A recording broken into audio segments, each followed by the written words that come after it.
என்னைக்காவது அந்த இங்கிலீஷ் டேட்டுக்கு கீழே தமிழ் டேட் என்னைக்காவது பார்த்துருக்கீங்களா? இனிமேல் பார்க்கணும். அதுக்கும் கீழே திதின்னு போட்டு அதுல வளர்பிறை தேய்பிறை போட்டு பார்த்து பழகணும். அப்பதான் இந்த மூச்சு பயிற்சி பண்ண முடியும். காலண்டரை முழுசா பார்க்கணும். ஒரு நாட்காட்டி ஆங்கில டேட் பார்க்கறதுக்கு மட்டும்தான் பயன்படுத்திருக்கீங்க. அவன் அச்சடிச்சு ஒரு கையகலத்துல வச்சிருக்கான். ஒரு நாளாவது கீழே இருக்கிற லைனை படிச்சு பார்த்திருக்கீங்களா? என்னைக்காவது அமாவாசை பௌர்ணமி தெரிஞ்சுக்கணும்னு ஆசைப்பட்டிருக்கீங்களா? ஓ ஓ நீங்க பூஜை பண்றவங்களா? உங்க பிள்ளை பார்த்திருக்கா? அப்படி கேட்பல. உங்க வீட்டுல பிள்ளைகளுக்கு சொல்லி கொடுத்தீங்களா அமாவாசை பௌர்ணமிக்கு? ஓ உங்க வீட்டுல இருக்கிற உங்க வீட்டுக்காரருக்கு தெரிஞ்சிருக்க வேணாம் அமாவாசை பௌர்ணமி? உங்க குழந்தைகளுக்கு தெரிஞ்சிருக்க வேண்டாமா? படிக்க சொல்லுங்க. திதின்னு ஒண்ணு இருக்கு. சொல்லணும். சரியா? வளர்பிறை வியாழன் இடது பக்கம் விடணும். தேய்பிறை வியாழன் வலது பக்கம் விடணும். புரிஞ்சுதா? சரி, இன்னொரு தடவை செய்ய சொல்லணுமா? செய்யுளி நான் மண்டையில ஏறி பார்த்த மணல் பதிவுல நான் ஒரு டியூன் போட்டு வச்சிருக்கேன். அப்படி சொல்லட்டுமா? சரி. திங்கள் புதன் வெள்ளி வளர்பிறை வியாழன் இடது லெஃப்ட். ஓ உங்களுக்கு இடதுன்னா தெரியாது இல்லையா? லெஃப்ட் அதுவும் தெரியாதா? நொட்டாங்கையே. ஓகே.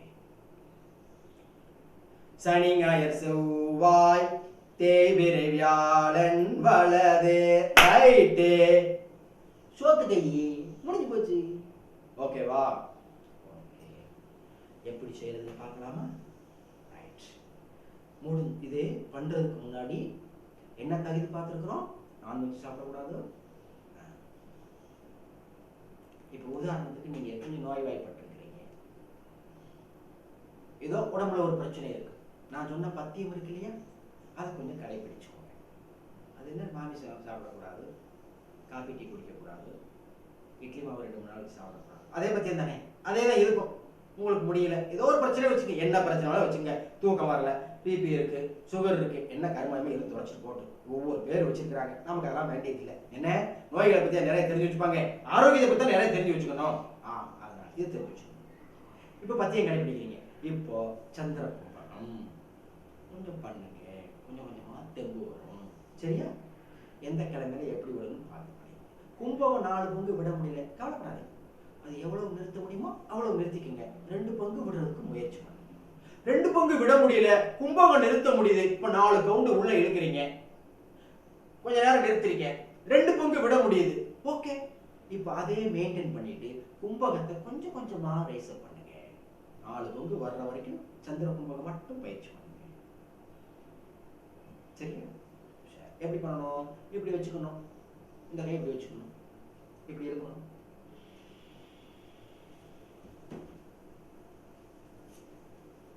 இந்த ஜாலந்தர பந்தன் சொல்றாங்க. அது இப்படி புரியக்கூடாது. இப்படி இல்லை. ரங்கட்டி இதுதான் லாக்.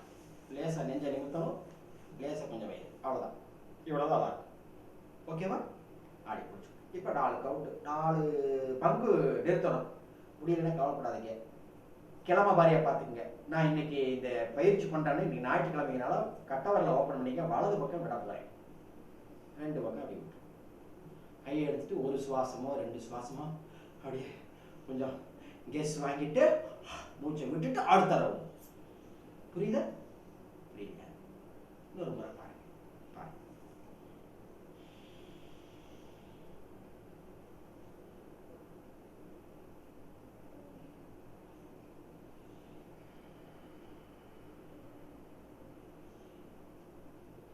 இன்னைக்கு ஞாயிற்றுக்கிழமை. நான் இன்னைக்கு பண்ணேன். இது திங்கக்கிழமை என்ன பண்ணணும்? இதில் இருக்கணும், நிறுத்தணும், இதுல ஏதோ விடணும். அவ்வளவுதான். எவ்வளவு நேரம் பண்ணணும் தானே கேட்குறீங்க? அவசரப்படாதீங்க, சொல்றேன். இப்போ ஒரு ரவுண்ட் இழுத்தாச்சு. கொஞ்சம் அந்த மூச்சை நிறுத்தினோமா விட்டோமா கொஞ்சம் கெசுவாங்க. அப்ப என்ன பண்ணோம்? ஒரு சுவாசம் 2 சுவாசம் ரிலாக்ஸ், ஓய்வு எடுத்துட்டு அடுத்த ரவுண்ட். அப்படி ஒரு 1/2 மணி நேரம் பண்ணணும். சரியா? வெறும் வயிற்றுல தான் பண்ணணும், சாப்பிட்டுட்டு பண்ணக்கூடாது. வெறும் வயிறு எப்போ இருக்கும்? காலையில இருக்கும்ல, அப்ப செய்யுங்க. சாப்பிட்றதுக்கு முன்னாடி, மதியம் சாப்பிட்றதுக்கு முன்னாடியும் இறைப்பை வெறும் வயிறா தான் இருக்கும், அப்போ பண்ணலாம்.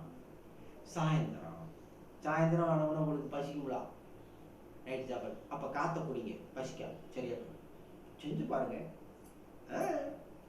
செய்யுங்க. இல்லைன்னா இதை மூச்சு பயிற்சி பண்ணிவிட்டு ஒரு ஆப்பிள் ஏதாச்சும் சாப்பிடணும். நல்லா ஆப்பிள். சரியா? சீக்கிரம் குணமடைஞ்சு வந்துடலாம். சரியா? சரி. இப்ப சந்திர கும்பம்னா என்னன்னு புரிஞ்சுதா? சூரிய கும்பம்னா என்ன? இதுல கிழமையெல்லாம் கிடையாது. இடத்துலதான் இழுக்கணும், வலதுலதான் விடணும். அதான் சொன்னேன், வாமத்தில் 8 மாத்திரை குறித்து ஏமுற்ற 32 முறை சித்துக்காமுற்ற பிங்களை கண்ணாக இவ்விரண்டு ஓமத்தால் 8 கும்பிக்கு உண்மையே அப்படின்னு. இடத்துல இழுக்கிறோம், 2 பங்கு வலதுல விடுறோம். இப்ப மூச்சை மறுபடி விட்டுருக்கோம் இல்லையா, இழுக்காம நிறுத்தி வைக்கிறோம், கவுண்ட் பண்ணணும். 4 பங்கு நிறுத்தி ஆகணுமா? சேச்சா, அப்படிலாம் ஒண்ணுமே கிடையாது. உங்களுக்கு எவ்வளவு கெப்பாசிட்டின்னு பாருங்க, கொஞ்சம் கொஞ்சமா கெப்பாசிட்டி ரைஸ் ஆகும். அது வரைக்கும் சந்திர கும்பகம் 1:4:2 வந்ததுக்கு அப்புறம் சூரிய கும்பகம் பண்ணீங்கன்னா போகும். அது வரைக்கும் சந்திர கும்பகம் பண்ணாலே உங்களுக்கு பலன் கிடைச்சிட்டே இருக்கும், உடம்பு தெம்பாயிட்டே இருக்கும். ஓகேவா? இந்த சந்திர கும்பகம் என்பது நான் சொன்னேன் இல்லையா, ஸ்தூல சரீரம், சூட்சும சரீரம், அன்னமய கோஷம், பிராணமய கோஷம். சந்திர கும்பகம் என்பது இந்த உடம்பை இயக்கக்கூடிய பிராணமய கோஷத்தை செழுமைப்படுத்தக்கூடியது, போஷாக்கு பண்ணக்கூடியது. சூரிய கும்பகம் என்பது போஷாக்கு செய்யப்பட்ட அந்த பிராணமய கோஷத்திலிருந்து உயிராற்றலை உடம்புக்கு பாய்ச்சுவது. ஆக முதல்ல சந்திர கும்பகம். சரியா? சொல்லுவாங்க இல்லையா, பாட்டு கூட பாடுவாங்க இல்லையா, அம்மையப்பன். அம்மைன்னா பெண், அதான் சந்திர கும்பகம்.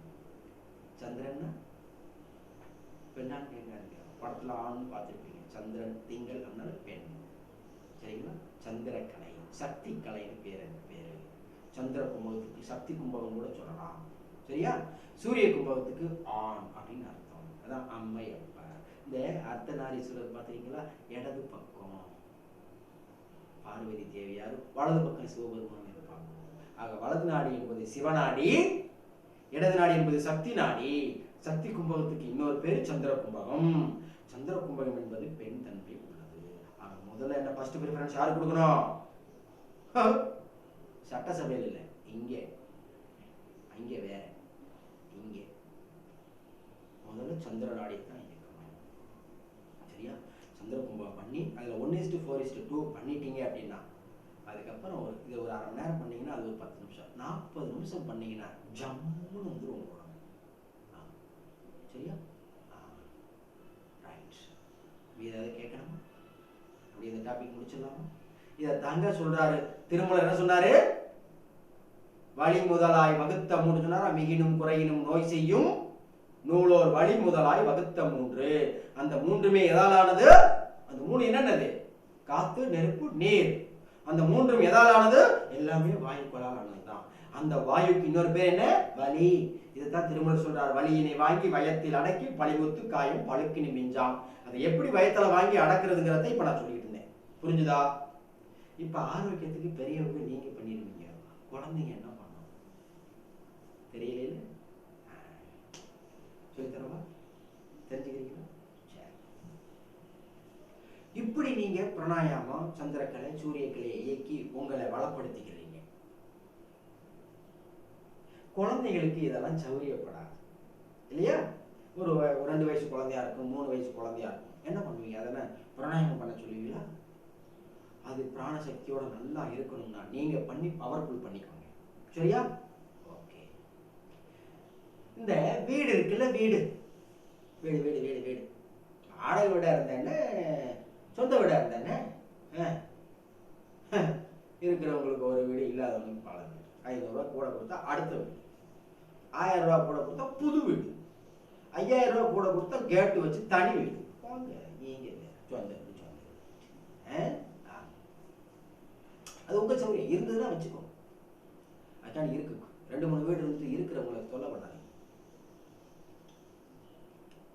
இந்த வீட்டில நம்ம உடம்புல எப்படி ஆக்சிஜனோட கார்பன் சேர்ந்து காற்று மழைக்காற்றா மாறுகிறதோ, அது போல வீட்டில காத்து நல்லா ஜன்னலா திறந்து வச்சிருப்பீங்களா? ஆமா, ஜன்னலா வச்சிருப்பீங்கல்ல. அதுல வர்ற காத்து, வைப்ரேஷன் இதெல்லாம் உள்ள வந்துச்சுன்னா, பேட் வைப்ரேஷன் வந்துச்சுன்னா நம்ம வீட்டுல ஒரு அந்த பேட் வைப்ரேஷன் இருக்கும். எப்படின்னு கேட்குறீங்களா? இந்த மூலமட்டம்னு சொல்லுவாங்கல்ல, அதுல இருக்கும். அந்த இடம் நம்மளை அப்பப்போ கொஞ்சம் லேசா தாக்கிட்டு, நம்ம வீடுகள்ல விளக்கேத்தி வச்சோம்னா என்ன, விளக்கேத்தி வச்சோம்னா அந்த பேட் வைப்ரேஷனை அது நீக்கும்னு சாஸ்திரம் சொல்லுவாங்க. எப்படி? இந்த ஆக்சிடென்ட்னா என்னன்னு தெரியுமா? சம்பந்தமெல்லாம் பேசுறீங்களா? கேளுங்க, ஏன் அவசரப்படுறீங்க? அதுக்குள்ள ஆக்சிடென்ட் லிஃப்கோ டிக்ஷனரி இருந்துச்சு. ஆக்சிடென்ட்டுக்கு விளக்கம் எழுதியிருக்கிறான். என்ன விளக்கம் எழுதியிருக்கிறான்? Accident means two vehicles are or two persons are, two vehicles are na எடுத்துக்கொடுமே, two vehicles are occupying one place in the same time. இங்கிலீஷ்ல வார்த்தை எழுதி வச்சிருக்கான் accident. two vehicles are occupied. அது இங்கிலீஷ் எனக்கு வராது, நீங்க அட்ஜஸ்ட் பண்ணிக்கங்க. ஆக்கிப்பைங்க, ஆக்கிப்பைடா ஆக்கிரமிக்கிறது ஒரு இடத்தை, one place, occupying one place in the same time, ஒரே நேரத்துல. That's called accident. என்ன புரிஞ்சது? ரெண்டு வாகனம் ஒரு இடத்தை ஒரே நேரத்துல ஆக்குபை பண்ணிச்சுன்னா அதுக்கு பேர் ஆக்சிடென்ட். புரியுதா? அது போல காலம், இரவு காலம், பகல் காலம், பகல் பொழுது இரவு பொழுதுன்னு ரெண்டு வாகனம் இருக்கு. காலச்சக்கரம் உருண்டு ஓடிட்டு இருக்கு இல்லையா? அந்த ரதத்துக்கு ரெண்டு சக்கரம் இருக்கு. ஒன்று பகல் பொழுது, இன்னொன்று இரவு பொழுது. இந்த ரெண்டு வாகனமும் சந்திக்கும் நேரம் சந்தி நேரம், சந்தியா நேரம் அப்படின்னு பேரு. இரவும் பகலும் சந்தித்தால் அது காலை சந்தி, பகலும் இரவும் சந்தித்தால் அது மாலை சந்தி. இது பேர் ஆக்சிடென்டல் டைம். அது சந்திக்கும் பொழுது, சந்திப்பதற்கு முன்பாக அல்லது சந்திக்கும் பொழுது பறவை இனங்களா இருக்கட்டும், விலங்கினங்களா இருக்கட்டும், மற்ற உயிரினங்களா இருக்கட்டும், அதாவது தன்னுடைய இடத்துல போய் செட்டில் ஆக ஆரம்பிக்கும். ஏன்னா அந்த ஆக்சிடென்டல் டயத்துல வெளியில இருக்கக்கூடாது, ஒரு இடத்துல போய் உட்கார்ந்துடணும் அப்படின்னு அதுக்கு தெரிஞ்சிருக்கு. என்ன புரிஞ்சது? புரியுற மாதிரி இருக்கு. புரியுற மாதிரி இருந்தா போதும், ஏன் வேலை புரிஞ்சது. அந்த சந்தி நேரத்தில் ஆக்சிடென்டல் டயத்துல ஏற்படக்கூடிய வைப்ரேஷன், அதிர்வு, பேட் வைப்ரேஷன் அப்படின்னு பெரியவங்க சொல்றாங்க. சந்தி நேரத்துல வீட்டுல விளக்கு போட்டோம்னா அந்த பேட் வைப்ரேஷனை இது நீக்கிறோம்னு சாஸ்திரம் சொல்லுதுங்க. நம்புறது நம்பாவது ஓஞ்சவரியா, எனக்கு என்னையா, எனக்கு என்ன. எங்க வீட்டுல நாங்க பொறுத்துறோம், நல்லா இருப்போம், சந்தோஷமா இருப்போம், அமைதியா இருப்போம். நீங்க பொறுத்துங்க, நல்லா இருப்பீங்க, சந்தோஷமா இருப்பீங்க. பொறுத்தாட்டா போங்க, சொல்ல வேண்டியது கடமை. ஏன்னா எங்க அப்பத்தா சொல்லியிருக்கு, யாரு ஔவையாரு, ஓதுவது ஒளியே, சொல்றதை நிறுத்திவிடாது. அட்லீஸ்ட் கேட்கறவனது கேட்பான்னு, செவிட கேட்கட்டா போற, நமக்கு என்ன.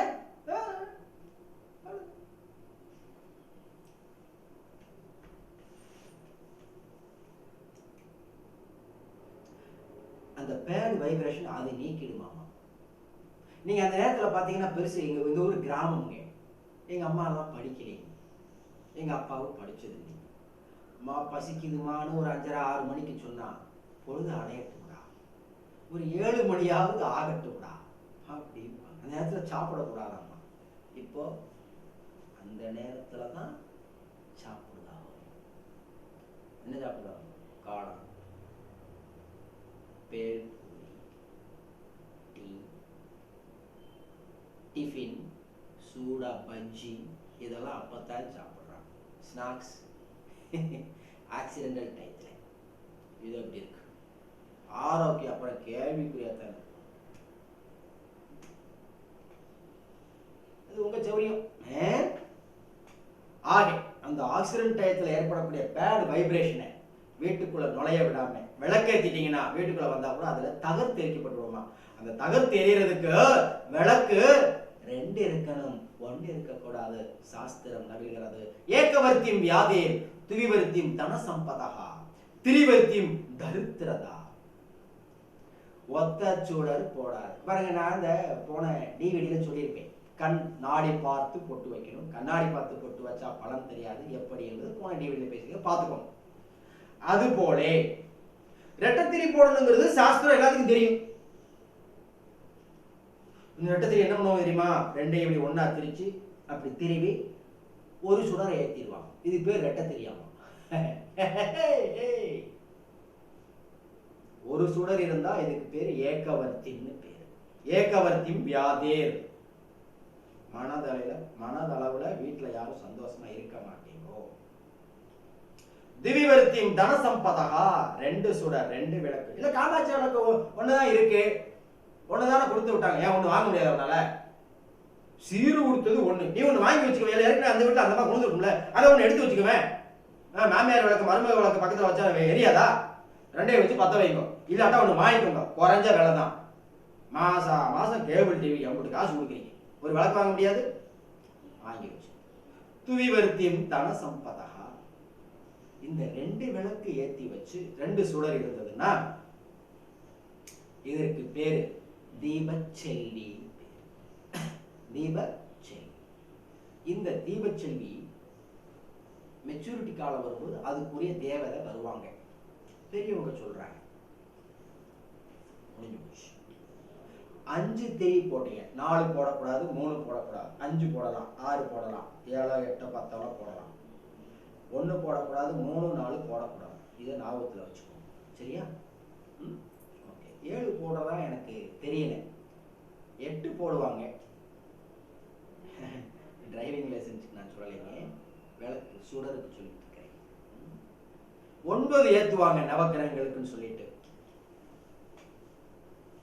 10 ஏத்துவாங்க 2 குத்து விளக்கு, பஞ்சமுக விளக்கு. அது பெரியவங்க கிட்ட, நம்ம கோவில்ல பூசாரி அர்ச்சகர் இருப்பாங்க, அவங்க கிட்ட கேட்டு எத்தனை போடலாம் கேட்டுக்கோங்க. ஆனா 1 ஏத்தக்கூடாது, 3 ஏத்தக்கூடாது, 4 ஏத்தக்கூடாது. எனக்கு தெரியும் 2 அல்லது 5. 5 ஏத்துனா தீப லட்சுமி, 2 ஏத்துனா தீப செல்வி. புரிஞ்சுதா? மீதி உங்களுக்கு அதிகமா சொன்னாங்கன்னா எதுக்காக ஏத்தணும், ஏன் ஏத்தணும்னு மற்றவங்களை சொல்றவங்கள்ட்ட கேட்டுக்கோங்க. ஓகேவா? ஓகே. ரொம்ப முக்கியமான விஷயம் நான் பல வீட்டுகளில் பார்க்கிறேன். குளிச்சுட்டு விளக்கேற்றுவீங்களா? ஆமா, குளிச்சுட்டு விளக்கேற்றணும். எப்போ விளக்கேற்றுவீங்க? குளிச்சுட்டு விளக்கு. எப்போ குளிப்பீங்க? சமையல்லாம் சமைச்சு புள்ள புருஷன் எல்லாத்தையும் அனுப்பிச்சுட்டு குளிப்பேன். குளிச்சுட்டு விளக்கேற்றுவீங்க. எதுக்கு விளக்கேற்றுவீங்க? பேடு வைப்ரேஷனை சரி பண்றது. அது அந்த டயத்துல ஏத்துனா தான் சரி பண்ணும். உங்க டயத்துக்கு ஏத்துனீங்கன்னா அந்த வேலையை பார்க்க. நான் வச்சுக்கோங்க, விளக்கு ஏற்றும் போது வீட்டுல யாரும் தூங்கி இருக்க கூடாது, எல்லாரும் முழிச்சிருக்கணும். தூங்குறாங்கன்னா விளக்கேற்றக்கூடாது. ஒருவேளை அதுக்குரிய தேவதை வந்துட்டாள்னா தூங்குறவங்களை பார்த்து பிணம் என்று சபிப்பாடு. நான் சொல்லல, சாஸ்திரம் சொல்கிறார். தூங்காம பார்த்து. குழந்தை தூங்குனா குழந்தை தூங்கட்டும், குழந்தையும் தெய்வமும் ஒன்னியா, அதை வந்து அந்த தேவதை வாழ்த்திட்டு போவான். புரியுதா? பெரிய ஆள் தூங்கப்படாது, முடியாதவன் படுத்திருக்கலாம், அட்லீஸ்ட் முடிச்சுக்கிட்டு எந்திரிச்சு உட்கார்ந்து இருக்கணும். சரியா? இது விளக்கேற்றணும். 1. 2வது, விளக்கேற்றுறது எப்படின்னு சொல்லிடுறேன். ஸ்லோகம் தெரிஞ்சா சொல்லுங்க, இல்லைன்னா ஸ்லோகம் படிக்கல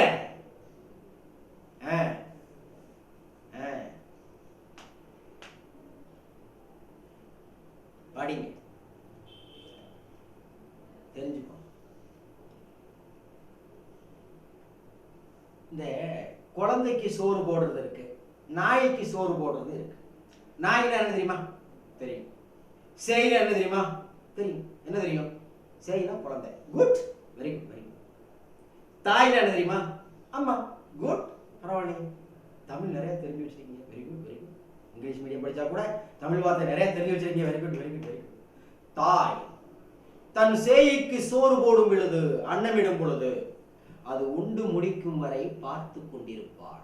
குழந்தை என்னடா வேணும், சட்னி ஊத்துட்டுமா, சாம்பார் ஊத்துட்டுமா கேட்டுட்டே இருப்பான். குழந்தை சாப்பிட்டுதா, சாப்பிட்டுச்சா பார்த்துட்டே இருப்பான்.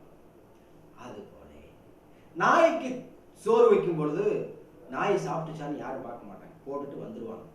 அதுக்கு எப்போ பசிக்குமோ அதை அப்போ சாப்பிட்டு அது வேலையை பார்த்துக்கும். விளக்கேத்துனா குழந்தைக்கு சோறு போட்ட மாதிரி அது எரியிற வரைக்கும் ஒரு ஆளு போக வர ரெண்டும் எரியுதான்னு பார்த்துக்கிட்டு இருக்கணும். ஒன்னு அணைஞ்சு ஒன்னு எரிஞ்சதுன்னா துர்தேவதை வீட்டுக்கு வந்துடும், துஷ்ட சக்தி உள்ள போயிடும். செத்தது, மாண்டது, மறிச்சது, நிறைவேறாத ஆசையோட சுத்திக்கிட்டு இருக்கிறதெல்லாம் வீட்டுல வந்து உட்காரும். ஒத்த திரி ஏத்துனீங்கன்னா இதைத்தான் பெரியவங்க, இதெல்லாம் சூட்சமா நடக்கிறது. இதைத்தான் பெரியவங்க சொன்னா ஏகவர்த்தியும் வியாதி துவிவர்த்தியும் தனசம்பதாக. 2 திரி இருக்கிற இடத்துல அந்த பேட் வைப்ரேஷன் இந்த மாதிரி வேண்டாதெல்லாம் உள்ள வர முடியாது, வர முடியாது. அப்படி ஒரு பாதுகாப்பு வளையத்தை அது உண்டு பண்ணி கொடுக்கும். அந்த விளக்கு அணையாம பார்த்துக்கிடணும். குழந்தைய பார்த்துக்கிற மாதிரி பார்த்துக்கிடணும். முடிஞ்சா விளக்கேத்துங்க. இப்படித்தான் விளக்கு. ஏனோ தானே விளக்கேத்துனீங்கன்னா பலன் இருக்காது, அதுல சிரத்தை இருக்கும். சேய்க்கு சோறு போட்ட மாதிரி இருக்கணும், நாய்க்கு சோறு போட்ட மாதிரி இருக்கக்கூடாது. பார்த்துக்க முடியலையா, அரை மணி நேரம் விளக்கு எரிஞ்சுதா, குட் மார்னிங் சொல்லிட்டு என்ன பண்ணிடணும், ஒரு பூவோ ஏதோ திரிய கூட உள்ள நகட்டி விட்டு மலையேற்றிடணும். அணைச்சிடணும்னு சொல்லக்கூடாது, சரியா? குளிர வைக்கிறது, மலையேற்றுறது, சாந்தப்படுத்துறதுன்னு சொல்லுவாங்க. அப்படி ஒரு அரை மணி நேரம் 1 மணி நேரம் அப்படி பண்ணிக்கணும், சரியா? எத்தனை மணிக்குள்ள அதானே கேட்க வரீங்க. என் வீட்டுக்காரர் 6:30 ஏற்றிருப்பேன். ஓகே, எந்திரிச்ச உடனே 6:30 ஏற்றுங்க, குற்றம் இல்லை. முதல் 4:30 ஏற்றிடுங்க, பெட்டர். கிட்டத்தட்ட 6:30 ஏற்றிட்டீங்கன்னா குட். அதுக்கு மேலே ஏற்றுறதுக்கு நீங்கள் ஏற்றாம இருந்துடலாம், அது உங்க தெரியும். நாங்கள் சாயந்தரம் ஏற்றுங்க. காலையில் 2 ஆப்பு வச்சுக்கோங்க, சாயந்தரம் ஆப்பு பண்ணிக்கோங்க. அது வரைக்கும் அனுபவிச்சுங்க, யாரு வேண்டாம்னா. 2 நேரம் ஏற்றினா நல்லதுன்னு சொல்கிறேன். சந்தி 2 நேரம் இருக்குங்கிறேன், நான் 1 நேரம் தான் ஏற்றுவேங்கிறேன். நான் என்ன பண்ணுறது? நான் என்ன பண்ண முடியும்? நீ தான் பார்த்துக்கணும். உன் வீட்டை, உன் வீடு சுபிச்சமா இருக்கணும். உன் குழந்தை மூச்சு பீச்செல்லாம் பண்ணி தப்பு பண்ணிக்கிற முடியாது. வீடு சுபிச்சமா இருந்தால் குழந்தை நல்லா இருக்கும், அதுக்கு சொல்ல நானும் சேர்த்து கிடைக்குங்கிறேன். நீ மாட்டேன்னா நான் என்ன பண்றது? அது ஓஞ்சோரி, சரியா? அது ஓஞ்சோரி. பார்த்து நான் வாரத்தில் 2 நாள் தான் ஏற்றிக்க ஓஞ்சோரி. ஆக இப்படித்தான் விளக்கேற்றோம். இந்த குழந்தைகளுக்கெல்லாம் சுபிட்சத்தை போகும். சாப்பிட்ற விஷயத்துல கொஞ்சம் கவனமா இருந்துட்டு இந்த விளக்கேற்றினா வீடு சுபிட்சமா இருக்கும். அதைத்தான் பெரியவங்க சொன்னாங்க, விளக்கேற்றுற வீடு வீண் போகாது. விளக்கு எப்போ ஏற்றணும்? குளிச்சுட்டு ஏற்றணும். எப்போ குளிக்கணும்? சூரியத்துக்கு முன்னாடி குளிக்கணும். சரி, ஓகே, ஓகேவா? உங்களுக்கு ஒரு விஷயம் தெரியுமா? நான் போன டிவிடியில் இந்த எண்ணெய் தேய்ச்சி குளிக்கும் போது ஜென்ம திவசம்னு ஒன்று சொல்லியிருக்கேன், பிறந்த நாள் அப்படின்னு. பிறந்த நாள்னா எல்லாரும் இங்கிலீஷ் டேட்டுக்கு பார்க்குறாங்க. இல்லை, பிறந்த நாளுக்கும் இறந்த நாளுக்கும் எப்படி கொண்டாடணும் அப்படின்னு சாஸ்திரம் சொல்கிறதுனா, வருடத்துல இப்ப உதாரணமா ஆவணி மாசம், இப்ப என்ன மாசம் நடக்குது? ஆடி மாசம் நடக்குது. ஆடி மாசம்னா என்ன? சூரியன் கடகத்துல இருப்பார், இது ஆடி மாசம். சூரியன் சிம்மத்துக்கு வரும்பொழுது ஆவணி மாசம் வந்துடும். இப்ப ஆடி மாசத்துல சந்திரன் ஒரு நட்சத்திரத்துல இருப்பார். சந்திரனுக்கு இன்னொரு பேர் இந்துன்னு பேர். இந்து கால கணிதம், அதான் இந்துக்கள் கடைபிடிக்கிறாங்க. இதை கடைபிடிக்கிறவங்க எல்லாம் இந்துக்கள். இந்த இந்துக்கள் சந்திரனை மையமா வச்சுதான் ராசி பார்க்கிறாங்க. நாம பிறக்கும் பொழுது சூரியன் எந்த ராசியில் இருக்கிறாரோ அதுதான் மாதம். இப்ப உதாரணமா இப்ப கடக மாதம்னா புரியாது இல்லையா? கடகத்துல சூரியன் இருக்கிறனால இது ஆடி மாதம்னு பேர். இந்த ஆடி மாசத்துல இப்ப சந்திரன் எங்க இருக்கிறாரோ, எப்ப பிறந்திருக்கிறான், என்ன நட்சத்திரத்துல பிறக்கிறான் அப்படின்னு பார்க்கணும். ஒண்ணுமில்லை, சந்திரன் இப்ப உதாரணத்துக்கு சிம்மத்துல இருக்கிறார். சிம்மத்துல மக ராசி, மகம். இவர் அடுத்த வருஷம் ஆடி மாசத்துல சந்திரன் மகத்துக்கு எப்ப வர்றாரோ அப்பதான் இவருக்கு பிறக்கிறார். இதுதாங்க ஜென்ம திவஸ். இந்த நாட்கள்ல இன்னைக்குதான் நீங்க கோயில போய் அர்ச்சனை பண்றது. மற்ற நாட்கள்ல நீங்க கோயிலுக்கு போனீங்கன்னா அந்த மக நட்சத்திரத்தன்னைக்கு கோயிலுக்கு போய் உங்க பேருக்கு நட்சத்திரத்துக்கு அர்ச்சனை பண்ணீங்கன்னா உங்களுக்கு பலன் கிடைக்கும். கோயில போய் மற்ற ராசி அன்னைக்கு மற்ற நட்சத்திரத்தன்னைக்கு உதாரணமா இப்ப ஒரு மேசத்துல இருக்கக்கூடிய அஸ்வினி நட்சத்திரம்னு வச்சுக்கோங்களேன். நீங்க அன்னைக்கு கோயிலுக்கு போக வேண்டிய சூழ்நிலை வருது. அன்னைக்கு போய் உங்க நட்சத்திரத்தை சொல்லி அர்ச்சனை பண்றது தப்பு. அன்னைக்கு கோயில்ல இருக்கக்கூடிய ஆற்றல் அஸ்வினியினுடைய நட்சத்திரத்தினுடைய ஆற்றல் தெரியாம உங்க பேருக்கு நீங்க அர்ச்சனை பண்ணி வாங்குனீங்கன்னா, அஸ்வினி நட்சத்திரனுடைய ஆற்றலை நீங்க வாங்குனீங்க அப்படின்னு சொல்லியாச்சுன்னா அது உங்களுக்கு தொந்தரவு செய்யும், நன்மை பயக்காது. நீங்க பாருங்க, இங்கிலீஷ் டேட்டுக்கு பிறந்த நாள் கொண்டாடிட்டு 10 பேர்த்த கூப்பிட்டு வச்சு கொண்டாடி இருப்பீங்க. எல்லாரும் வந்துட்டு போனதுக்கு அப்புறம் குழந்தை 4 நாளைக்கு முடியாம படுத்துக்கணும். நீங்க என்ன நினைப்பீங்க? எவ கண்ணு பட்டதோ தெரியல, கண்ணும் படல காலும் படல, யாருக்கும் எல்லாம் பவர் எல்லாம் இந்த கண்ணு கிடையாது, விஷன் பவர்ஸ் உள்ள காந்தாரி கண்ணு மாதிரி யாருக்கும் கிடையாது.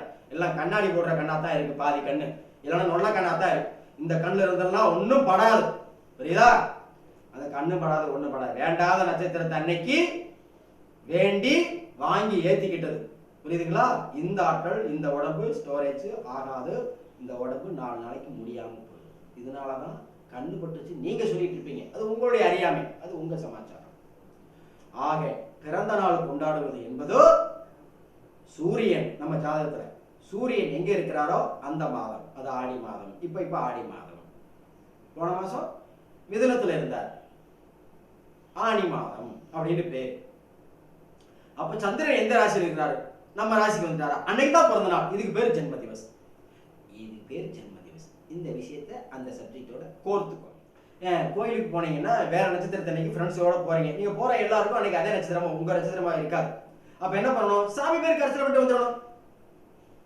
இதுதான் புத்திசாலித்தனம். இல்ல நட்சத்திரம் பாக்குற பழக்கம் எனக்கு இல்லை, வெரி குட், ரொம்ப நல்ல பழக்கம். சாமி பேருக்கு அர்ச்சனை பண்ணிட்டு உன் பேருக்கு அர்ச்சனை பண்ணாது, உன் உடம்புக்கு நல்லது, அதுக்கு சொல்றேன். சரியா? சரி. இறந்த நாள் கொண்டாடுவது இங்கிலீஷ் டேட்டுக்கு கொண்டாடக்கூடாது. இப்ப எல்லாம் கண்ணீர் அஞ்சலிங்கிற பேர்ல அந்த இங்கிலீஷ் டேட்டை தான் கொண்டாடுறாங்க. திதி அன்னைக்கு தான் கொண்டாடணும். பிறந்தவர்களுக்கு நட்சத்திரமும் இறந்தவர்களுக்கு திதியும் தான் கொண்டாடணும். இது சரியான விஷயம். இதுக்கு நமக்கு ஆரோக்கியத்துக்கு சம்பந்தம் இல்லை. விளக்கேற்றுறது, பிறந்த நாள் கொண்டாடுறது, அதெல்லாம் பார்த்துக்கோங்க. சரியா? நான் அடுத்த விஷயத்துக்கு போயிடட்டுமா? ரைட். இந்த கை இருக்கு இல்லையா, கை கை கை கை அதுல கோடுகள் இருக்கு பாருங்களேன். இந்த கோடுகள்லாம் இப்ப ஷார்ட் ஹேண்ட், ஸ்டெனோகிராஃபர் தான் சொல்லுவாங்க, சுருக்கெழுத்து பயிற்சி. அதுல கோடு கோடா போட்டிருப்பாங்க. ஆஃப் தி, தீனா இப்படி ஒரு கோடு போடுவான், ஆப்னா இப்படி போடுவான் அதே கோட. அப்புறம் ஸ்பீச் அப்படின்னா அது கூட ஸ்பீச்னு அர்த்தம். ஒருத்தர் பேச பேச எழுதிட்டே இருப்பார், சுருக்கெழுத்து பயிற்சின்னு பேர். Short hand. அரே வா, சபாஷ், நிறைய தெரிஞ்சு வச்சிருக்கீங்க, வெரி குட். அதை படிக்கிறதுக்கு ஏற்கனவே ஒரு ஷார்ட் ஹேண்ட் படிச்சிருந்தாருன்னா இந்த மாதிரி எழுதுறத படிச்சிருவார். இந்த கையில இருக்கிற கோடுகளை படிச்சவனுக்கு பேரு கைரேகை நிபுணன் பேரு. இது பூரா நம்மளுடைய சூட்சுமத்தை காட்டி கொடுக்கும். இது இருதய ரேகை, இது புத்தி ரேகை, அது ஏதோ ஒரு ரேகை, நமக்கு என்ன தெரியும். அப்புறம் இது என்னது, ஆயுள் ரேகை, இது சொத்து ரேகை, அப்புறம் விதி ரேகை அப்படின்னு சொல்லுவாங்க. படிச்சவங்க சொல்லுவாங்க, நம்ம என்னத்தை கண்டா. இந்த கோடுகள் சூட்சுமத்தையும் கோடுகள் அல்லாத பிற மேடுகள் ஸ்தூலத்தையும் குறிக்கும் தன்மை உடையது. உள்ளத்திலே எதிர்காலத்திலே சூட்சுமத்திலே ஏதாவது நடக்கும்போது அந்த கையை பார்த்து சொல்லிவிடுவான், அல்லது நடந்ததை சொல்லிவிடுவான். அப்படிலாம் திறமையான ஆளுகள் நம்ம நாட்டில் இருக்கிறாங்க. எல்லாம் ஃப்ராடு, அப்படிலாம் பேசக்கூடாது. நீங்க அந்த மாதிரி ஆளை சந்திக்கலைன்னு அர்த்தம், புரியுதுங்களா? நீங்க சந்திக்கலைங்கிறதுக்காக சொல்லக்கூடாது, அதெல்லாம் தகுதிக்கு மீறின வார்த்தை. இந்த மேடுகள் உடல் சம்பந்தப்பட்ட பகுதிகள்.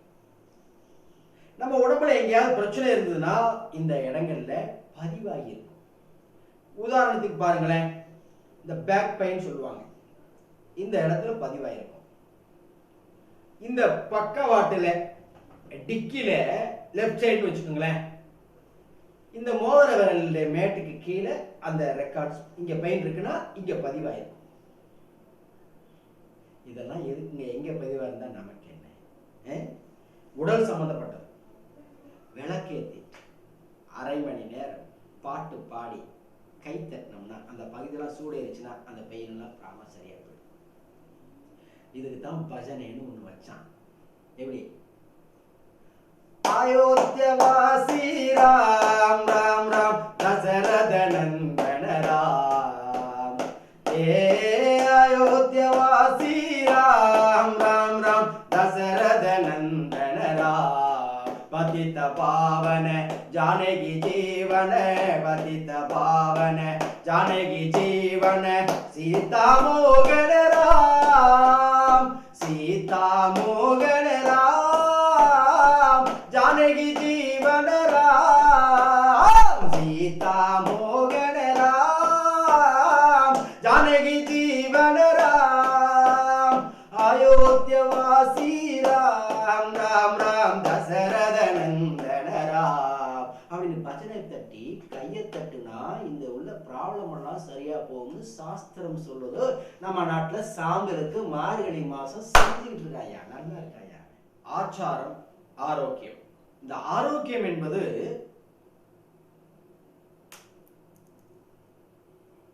வெளியில விற்கிற பொருள் அல்ல, உண்ணும் உணவில் தான் இருக்கிறது, உண்ணும் முறையில் தான் இருக்கிறது, எவ்வளவு உண்கிறோம் என்பதில் தான் இருக்கிறதே ஒழிய தனியாக ஆரோக்கியம் என்பது கிடையாது. சில பேரு மருந்தே உணவுன்னு வாழ்றாங்க, சில பேர் உணவே மருந்துங்கிறாங்க. Wrong concept. எப்படின்னா, ஒரு அப்பா இருக்கிறாங்க, அவருக்கு ஒரு சம்சாரம், அது நமக்கு அம்மா. உணவு என்பது அம்மா போன்றது, மருந்து என்பது அப்பாவுடைய இரண்டாம் தாரம் போன்றது. இந்த உணவு என்பது மருந்து, உணவு என்பது அம்மா